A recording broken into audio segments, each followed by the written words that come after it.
Magandang gabi sa bawat isa muli.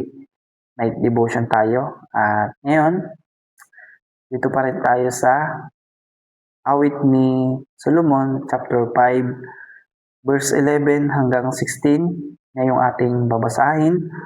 At yun, umpisa na natin.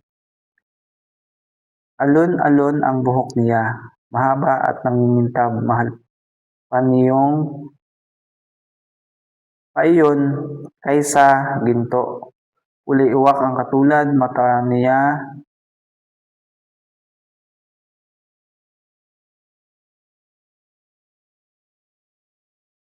niya'y mapupungay parang ibon sa may batis. Kalapati ang katulad at gatas pa ang panlinis. Ang kanyang mga pisngi, simbangon ng hardin, mga labi parang liryo, nakakasabik na simsimin. Simsimin, kamay niya ay maganda o kainam na pagmasdan. Suot niya mga singsing, bato nito'y ubod mahal.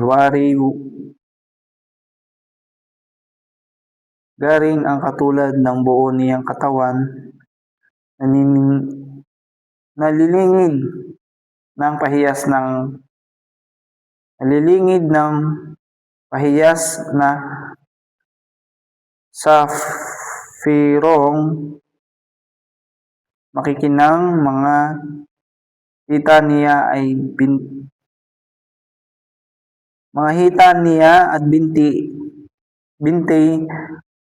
marmol ang kabagay, ang mga patungan ng gintong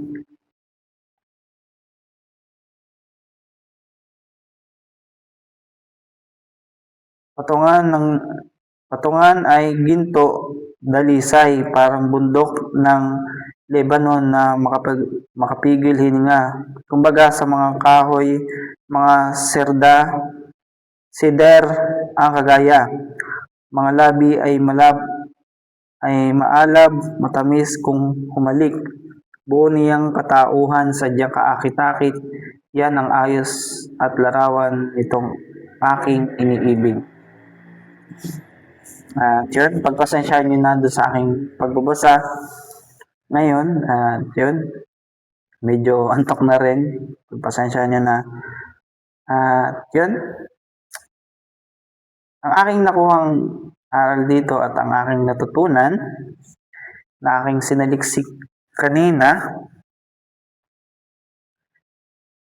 upang maunawaan at ma-explain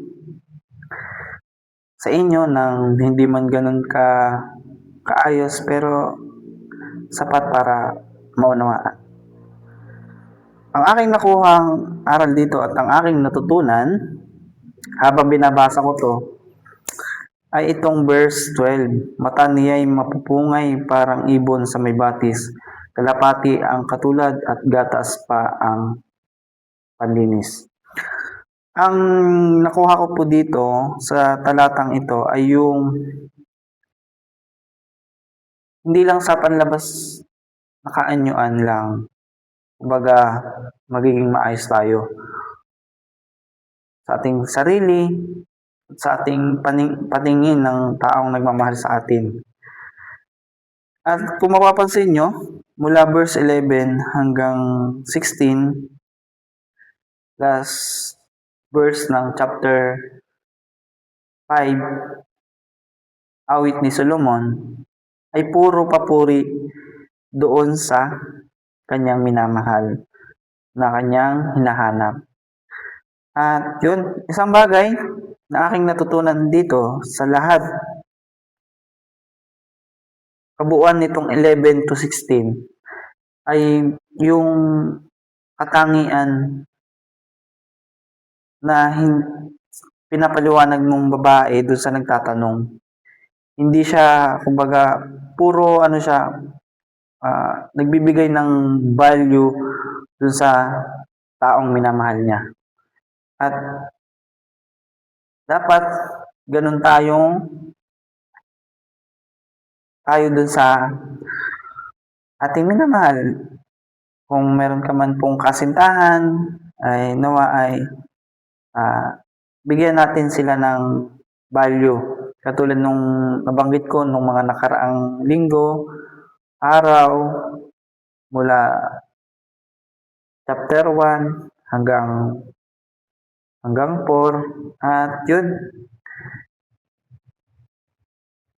po yung isang bagay na aking natutunan po dito sa mula verse 11 hanggang 16. Pero focus lang tayo dito sa verse 12. Sinasabi po dito na yung mapupungay ang mata, base po sa aking pagkakaintindi patungkol po dito at sa aking pagsasaliksik, kumbaga ay nagpapakita siya ng pagiging mapagpakumbaba nung lalaki at isa siyang mabuting halimbawa. Yun po yung aking natutunan po dito sa chapter 5, awit ni Solomon verse 12, na yun nga, mapupungay yung mata ng lalaki nung kanyang kasintahan, nagpapakita ng pagiging marespeto sa taong minamahal niya at may malinis na puso. At isang bagay po na aking nakuha po dito, kung malinis yung ating puso, tayo po ay makikita po yun sa ating kilos, sa ating pagkatao. At isang bagay na dapat po nating matutunan ay matuto tayong maglinis ng ating puso. Yung ating damdamin sa ibang tao, kung tayo man ay nagkaroon ng galit sa kanila, sama ng loob, ay nawa ay matuto tayong i-release yun, kumbaga tanggalin yung galit, yung puot sa ating kapwa. Yun po yung isang bagay pa po na aking nakuha po dito. Ang may malinis na puso ay siya pong nagpapalinaw ng paningin sa magandang kinabukasan. Pansin niyo po ba, pag puno ng galit ang isang tao, hindi niya po nakikita yung positibong bagay, kundi puro negatibo, puro samaan, paghiganti. Pero kung malinis po ang puso ng isang tao, nakakapag-isip po siya ng tama at positibo. Yun po yung bagay na aking nakuha po dito sa verse 12. At sana po ay naunawaan niyo po yung gusto ko pong iparating patungkol po dito sa verse 12 ng awit ni Solomon chapter 5. Pagpasensyaan nyo na po kung medyo paano yung aking explanation. Dala na rin siguro ng pagod sa ginawa sa maghapon. At sana po ay naunawaan nyo po yung explanation ko po. Yun po.